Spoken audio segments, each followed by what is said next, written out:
ایک بادشاہ تھا، اس کا باپ بڑا کامیاب تھا تو وہ بڑا ناکام رہا، تو بالآخر ایک دن کسی نے اس کو گرفتار کر لیا۔ بادشاہ ہونے کے باوجود دشمنوں کے قابو میں آ گیا۔ کس طرح؟ اس کے پاس بندوق تھی گولیوں سے بھری ہوئی، تو اسے اچانک ایک پرندہ نظر آیا تو اس نے ایک گولی نہیں ماری، اس نے ساری بندوق ہی خالی کر دی۔ اتنی گولیاں برسائیں، قریب وزیر تھا سمجھدار، اس نے روکا بھی، اس نے کہا بادشاہ سلامت آپ غلط کریں، چپ کر، تیری جیب سے خرچ کر رہا ہوں۔ گولیاں برسائیں تو وہ بندوق خالی ہو گئی، پرندہ بھی نہ مرا۔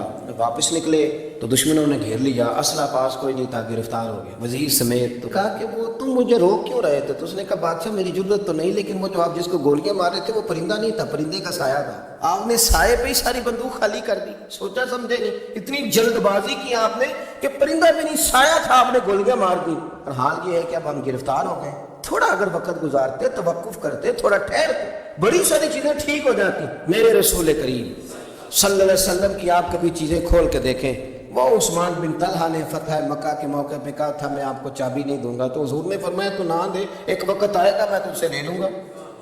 10 سال گزر گئے، اللہ کے نبی دینا سویرے بھی سارا تو ٹھیک ہو سکتا تھا، پر 10 سال بیت گئے، 10 سال کے بعد جب مکہ فتح ہوا تو پھر رسول کریم نے فرمایا پھر چابیوں کے بارے میں کیا خیال ہے؟ تو وقت تو دینا، آپ کو تو جلدی بڑی ہے، ہمارے نوجوانوں کو بڑی جلدی ہے۔ بچہ لے کے آتے ہیں، لوگ کہتے ہیں پیر صاحب اس کو درس نظامی پڑھانا ہے۔ اچھا جی ٹھیک ہے پڑھائیں، سال کتنے لگیں گے؟ 8۔ کہتے ہیں پورے 8؟ ہاں جی پورے 8 سال۔ تو میں کہتا ہوں 8 سال میں بھی یہ عالم نہیں بنے گا، میں صحیح کہہ رہا ہوں۔ درس نظامی جب بچہ پڑھ لیتا ہے تو اسے علم پڑھنے کا طریقہ آتا ہے، پھر ساری زندگی مطالعہ کرنا ہے، پھر ساری زندگی ریسرچ کرنی ہے، پھر کتابیں پڑھنی ہیں، پھر محقق بننا ہے، ورنہ آپ کی تعلیم مکمل ہوگی لیکن آپ کے لفظوں میں کچھ بھی نہیں ہوگا۔ اس کے لیے آپ کو پڑھنا ہے، ساری زندگی سیکھنا ہے۔ اور میرے نبی پاک علیہ السلام نے جو ہمیں کہا تھا نا کہ ماں کی گود سے لے کر قبر کی گور تک، حضور اتنا لمبا پیریڈ دے دیا آپ نے پڑھنے کا۔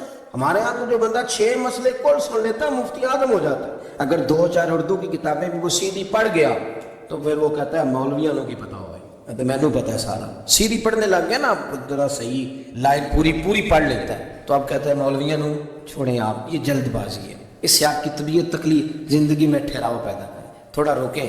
وہ میرے ابا جی کہا کرتے تھے پتر وٹا بھی کدھر پیار اب صحیح پارا ہو ہی جاتا ہے، لیکن اگر وہ کھڑا نہ ہو، کبھی ادھر بھاگے تو پھر تو جو ساتھ وزن ہوتا ہے وہ بھی ادھر جاتا ہے۔ جلد بازی نہیں کریں، بھاگے نہیں، کبھی بھی آپ بغیر اطمینان کے اپنی زندگی نہ گزاریں، سکون میں رہیں۔ آپ اس دین کے ماننے والے ہیں جو بڑا ہی میٹھا ہے، جو بڑا ٹھنڈا ہے، جس کے اندر راحت ہے، جس کے اندر سکون ہے، جس کے اندر خوبصورتی ہے۔ امام مالک رحمۃ اللہ تعالیٰ علیہ بڑے خوبصورت آدمی تھے، تو دور دراز سے لوگ ان سے ملنے آتے تھے، دور دراز سے جو لوگ ملنے آتے تھے تو ایک درویش ان کی خدمت میں حاضر ہوا کرتے تھے، شیخ یحییٰ ان کا نام ہے، تو وہ فرماتے تھے کہ ہر بندہ سوال پوچھتا تھا تو میں چپ کر کے بیٹھ جاتا تھا۔ مجھے کسی نے کہا کہ آپ کیوں نہیں کوئی بات پوچھتے؟ تو میں نے کہا مجھے مزہ لینا ہے اپنے شیخ کا۔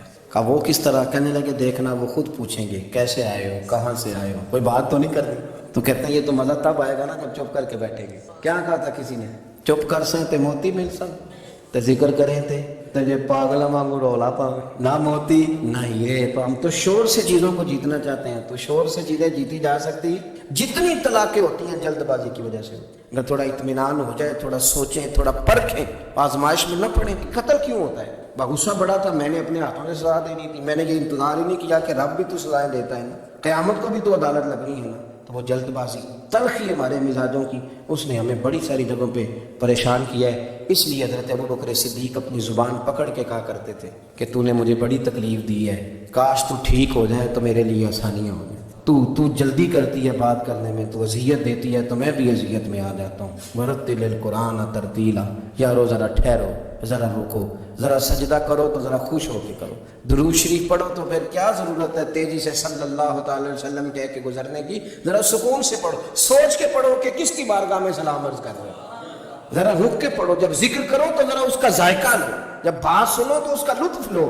جلد بازی آپ کو پریشان کرے گی، خراب کرے گی، چیزیں بگڑ جائیں گی۔ اللہ ہمیں اپنے محبوب کا صدقہ اطمینان قلبی عطا کرے۔